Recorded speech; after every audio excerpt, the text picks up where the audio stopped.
周線級嘅位啊，恆指周線級嘅位，呢度頂喺度，底喺度。OK，咁呢啲位咧就準備係睇升嘅，因為佢有一個最後結構唔破啊嘛。一日結構唔破，一日依然順勢啊嘛。如果佢喺呢度向下爆的話，咁我就唔再睇你升啦。OK？日線圖啦，底頂頂，咁你留意一下啦，佢呢個位置1、2、3個趨勢線咧係向下壓嘅，所以佢喺呢個位置上嚟講咧係有機會向下突破，回測再向下嘅。OK， 咁你就小心呢一樣嘢啦，小心呢一樣嘢。OK， 咁啊4小時圖嚟睇下，呢度向下翻上嚟。OK， 咁你咧都見到佢仲有一個橫行嘅呢啲位啦，係一個橫行喺度，而上面亦都有個2B 喺度嘅。OK， 跟住佢就喺度啦，就向下打啦。OK， 跟住向下打，然之後向下壓。咁所以咧，佢係有機會咧向下打嘅。如果要做升的話，你個條件需要較多。OK， 即係你一個4小時圖，你玩15分鐘圖，4小時、1小時、15分鐘圖。Okay，而1小時圖你個支持阻力位咧喺呢度。OK， 咁你嘅條件咧需要較多，就譬如喺呢度。落翻去下面，叮一聲，爆上去，你先好做升。如果唔係，你有機會震翻落去。OK， 因為呢個咧係向下比較大機會嘅。OK， 嗱，你清楚知道方向向下啦。OK， 咁做升你就唔會亂咁做啦。OK， 咁亦都唔係即刻做跌啦。OK， 所以咧你係有機會咧。即係你係需要等待佢向下爆咗，你先向下，又或者咧佢去到下面呢個位咧，你先向上。咁換言之啦，呢兩個以外嘅地方咧，你都唔會做任何嘢。咁所以咧，你做嘅機會咧就比較低。例如係佢向上的話，你就唔好佢向翻上喎，咁我呢度又打個618喎。OK， 又或者呢度又做翻佢落嚟喎，咁你就唔好做呢啲嘢先。唔好搞佢先，千祈唔好搞佢。OK， 咁但係咧，你1小時圖嚟睇呢度落嚟啊，翻上嚟啦。OK， 其實咧佢喺呢度咧就行緊個通道嘅。1小時圖嚟睇佢喺呢度行緊個通道啦。咁所以咧喺5分鐘圖嚟睇咧，你都有機會向上嘅。咁但係你5分鐘圖嚟睇你向上咧，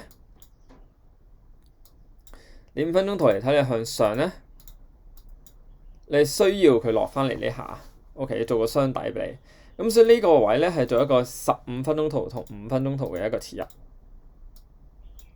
OK， 咁你就清楚知道呢一樣嘢啦。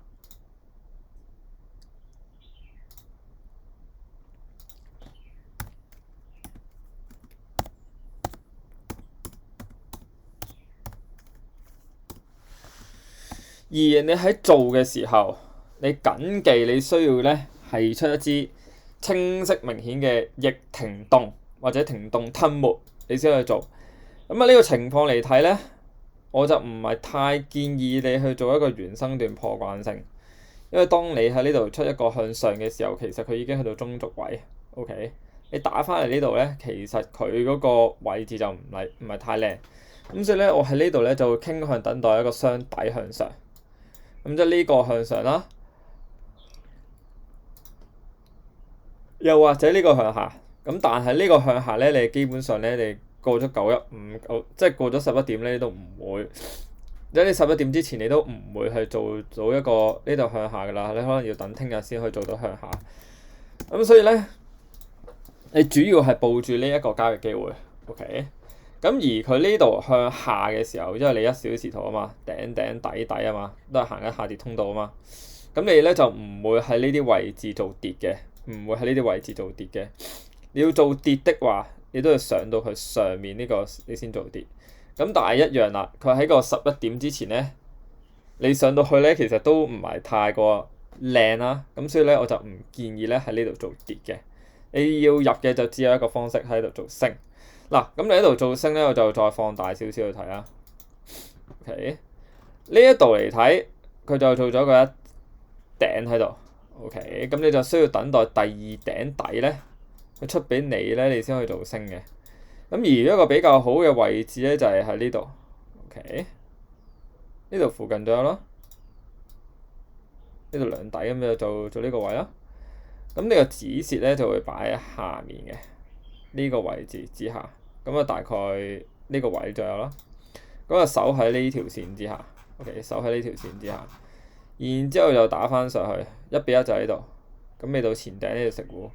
咁呢個時候咧，你就可以做到一個交易啦。而記住提醒一下自己咧，就係佢響個 alert 嘅時候，你基本上咧放低晒所有嘅嘢。佢呢度落嚟，你放低晒所有嘅嘢，然之後去報佢向上 ，OK， 報佢向上，你係需要等待嘅，你冇得唔等啊！佢總之佢一停動出嚟，跟住就高啦。咁呢啲時候咧，你咁樣做嘅時候咧，就有機會去 miss 收咗，又或者係等到下一支巴遲咗你先做啦，就好似尋日嗰個 experience 咁樣。而你而家就喺失敗之中學習啦 ，OK。咁就去做翻呢一樣嘢。咁其實只要咧你喺呢度落翻嚟，跟住再吞沒抽翻上去咧，將個指示擺喺下面咧，其實你基本上都冇嘢好擔心噶啦，就承擔翻風險，享受翻回報就 OK， 就冇其他嘢要諗。佢打唔中嘅，由佢，唔係屬於你嘅交易機會。呢個我相信你已經可以做到嘅，所以我就唔再提醒啦。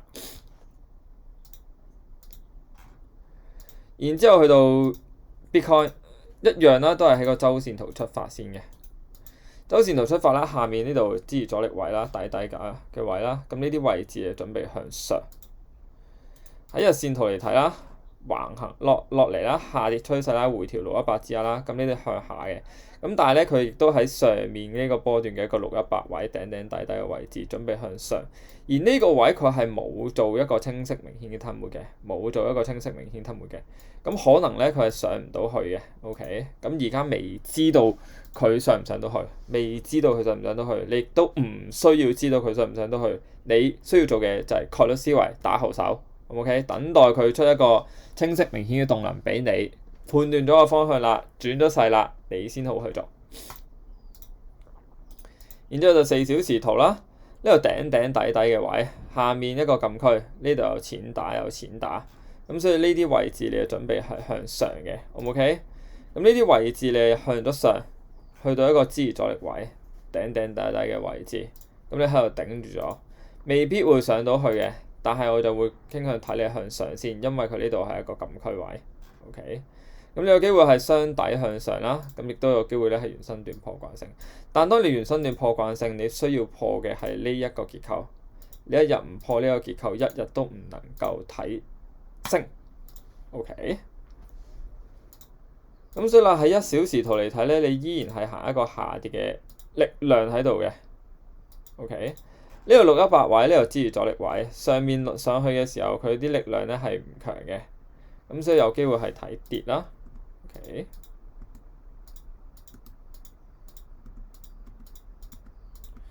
呢度落嚟啦，咁你未破結構嘅喺支持阻力位嗰度，所以呢啲位置係有機會睇跌嘅，而我需要俾翻個 alert 你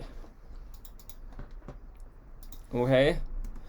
咁你亦都啱啱講到啦，佢呢度上升嘅動能係唔強嘅，上升係唔強嘅，咁所以有機會向下啦。咁我繼續做你嘅嘞噃。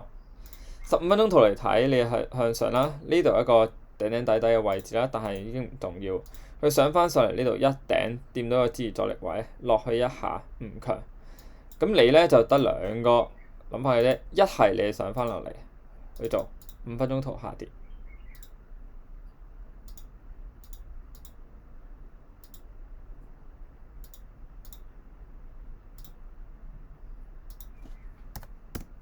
OK， 5分鐘圖雙頂向下，你咧就去做翻個2點鐘嘅時間去俾個 alert 你做呢個位。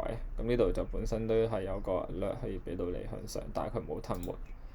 15分鐘圖有5分鐘圖又冇吞沒，5分鐘圖都係冇吞沒，所以呢個你唔入得嘅。OK，咁呢個就向下啦。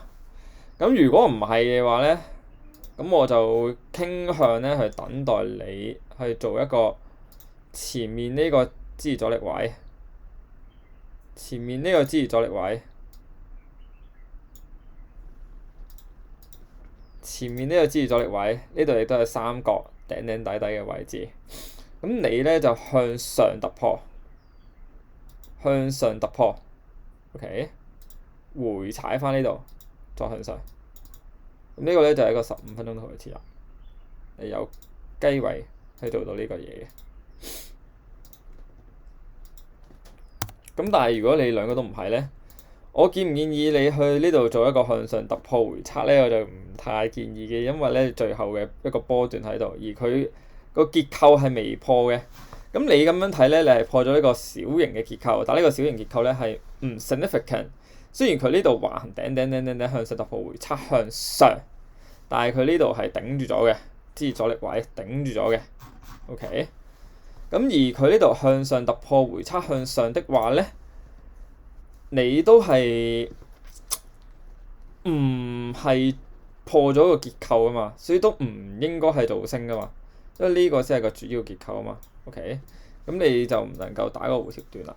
而你呢個打上去咧係可以嘅，但係佢個疫情凍啊未出嚟，咁所以就唔係咁好做。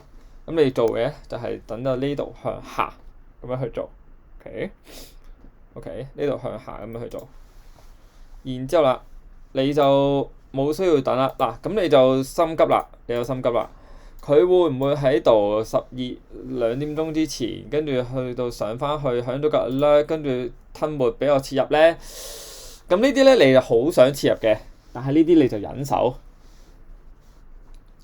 跟翻個規矩，培養翻個正確動作同埋交易習慣。係會比較好嘅喺呢個階段嚟睇 ，OK， 所以你就忍手啦，唔好去做啦，唔好為咗貪，唔好為咗少少錢而去做 ，OK， 提醒翻自己啦，呢個係最容易會發生嘅一個錯誤啦，提醒翻自己啦。或者第二個咧，你可以做嘅咧就係呢度落嚟，咁啊都要過咗2點鐘啦，原生段破慣性冇，如果冇過2點鐘咧，你係需要一個指示判觸法嘅。咁你就順勢向下啦，尤其是當佢一個假突破之後，原生段破慣性、黃金比率禁區、止蝕判觸法，咁你冇過2點鐘咧就可以冇時間配合啦，咁啊有錢打，下面亦都係有錢打嘅 ，OK， 呢度雙底喺度 ，OK， 咁你又可以做呢一樣嘢嘅，但係過咗2點鐘咧，你就可以冇止蝕判觸法 ，OK， 繼續啦。咁所以呢兩個咧都係你必須去留意嘅一個位啦，但係一個呢度向下其實就已經包咗呢個向下噶啦，咁所以就唔需要再畫太多。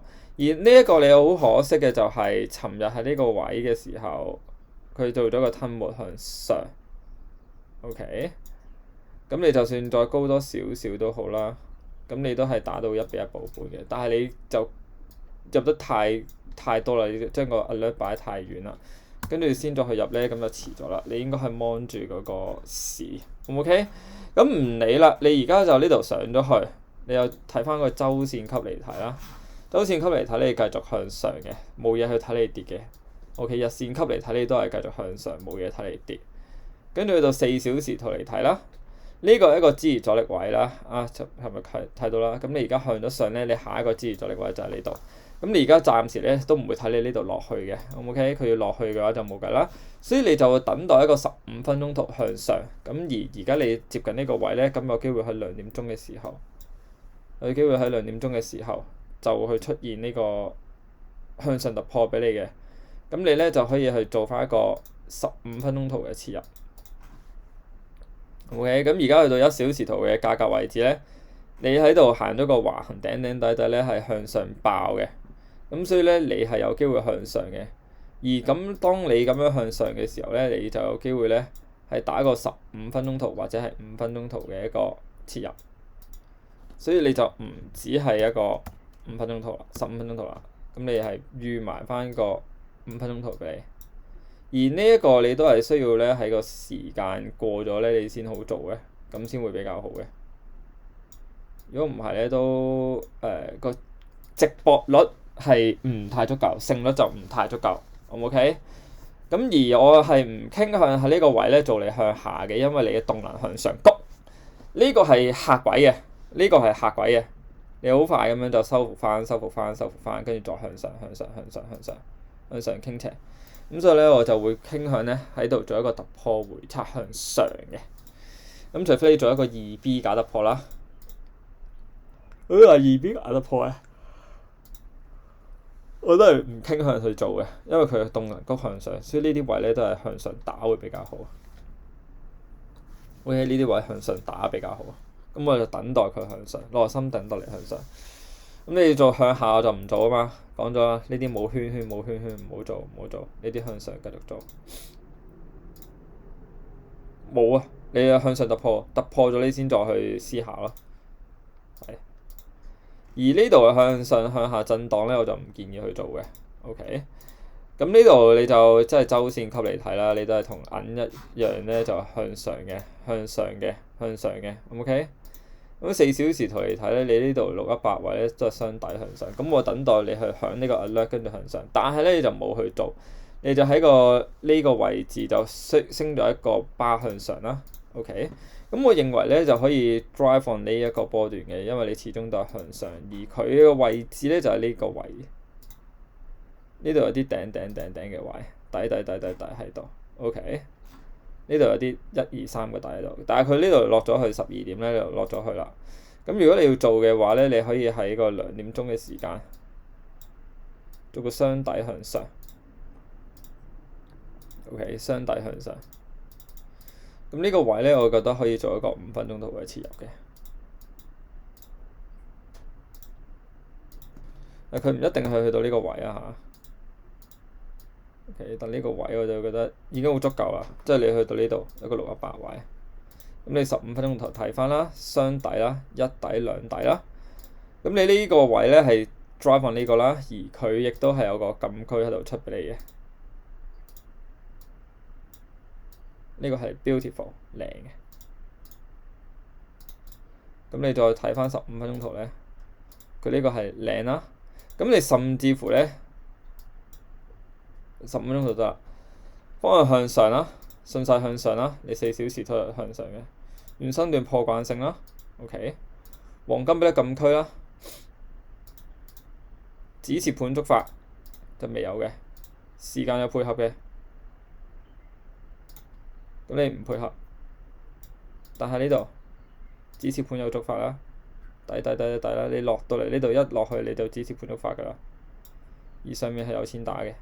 OK， 呢啲位係有錢打嘅，咁所以咧我就可以建議你去做一個咁樣嘅交易，收翻佢，直接去做呢個交易。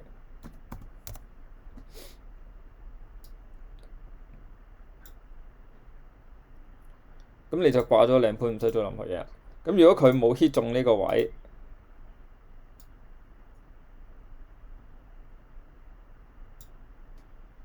佢會 hit 中呢個位 ，OK， 你就睇下佢需唔需要 cancel 翻啦。OK， 即係佢之後打到上去喎，冇打落嚟喎，咁就睇下佢需唔需要 cancel 啦。咁如果唔係嘅，你直飛上去嘅，咁你都同銀一樣啦，就係呢度做一個突破回測向上。而呢個突破回測向上，你要睇翻4小時圖啦，震啦，咁所以呢度咧係一個15分鐘圖嘅一個切入位。你向上嘅，而佢有冇機會喺度向下咧？咁你就睇翻啦。呢度橫行上嚟，呢度底頂，咁佢下跌動能咧係相對弱啦，但係佢呢度都破咗個小型結構啦，跟住翻上去。咁我認為咧呢度咧，佢個向上谷嘅程度就冇啱啱銀咁強，咁所以呢個位咧係有機會咧係向下嘅。OK， 我就判斷佢喺呢個位有機會向下啦。咁我就會睇佢呢度咧就係向下嘅。OK， 咁呢個位咧就係向下。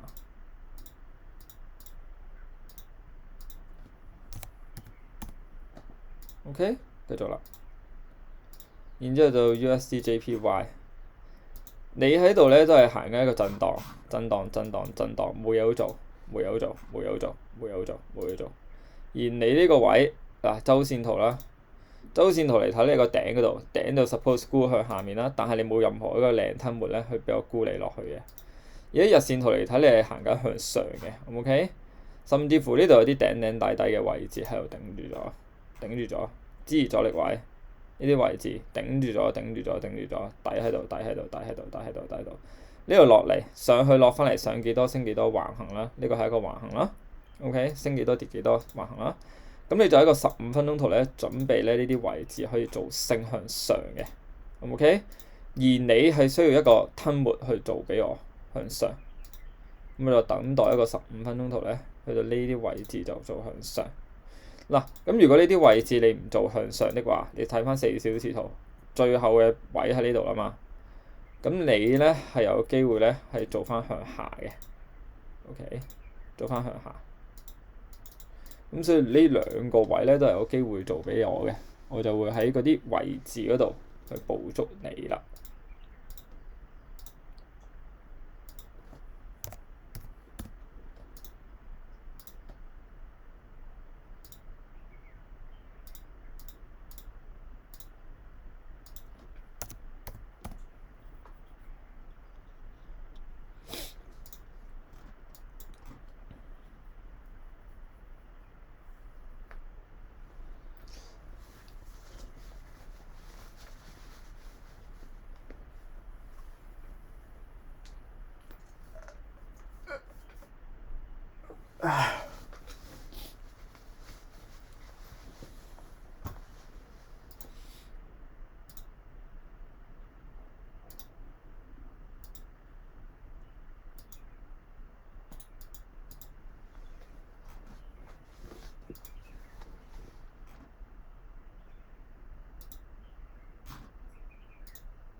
好，咁我就做咗個部署啦，咁啊提醒翻自己啦，喺邊啲位置需要留意啦。然後喺個動能嗰度，我哋需要點樣判斷啦？嗱，咁有啲好重要嘅原則咧，你係需要去每個 trade，無論係點樣發生都好咧，你都係需要緊記嘅點樣處理嘅。就係當你贏咗嘅時候，就不要興奮 ，OK？ 不要打大佢，唔需要打大佢。你只係需要跟翻你嘅嗰個策略去做，分析翻自己點解會贏。你跟咗啲咩？你做咗啲咩？你咩冇做到 ？OK？ 咁就係譬如有啲你冇做嘅 trade 咧，都係一啲你應該去 review 嘅一個結果嚟嘅。OK？ 咁而當你輸咗嘅時候咧，你唔需要灰心，你唔需要氣餒，唔需要覺得自己唔得，唔需要覺得自己輸咗點，唔需要覺得世界末日，而係去檢討翻自己邊度錯咗，邊度做得唔好。OK？ 呢個係你所犯嘅錯，定係概率上嘅問題？你有冇跟住個 template 做？如果有嘅，咁你輸概率嘅，接受佢；如果冇嘅，你接受咗你輸。然之後再去改正佢 ，OK？ 自怨自艾係冇用嘅，你只能夠靠自己。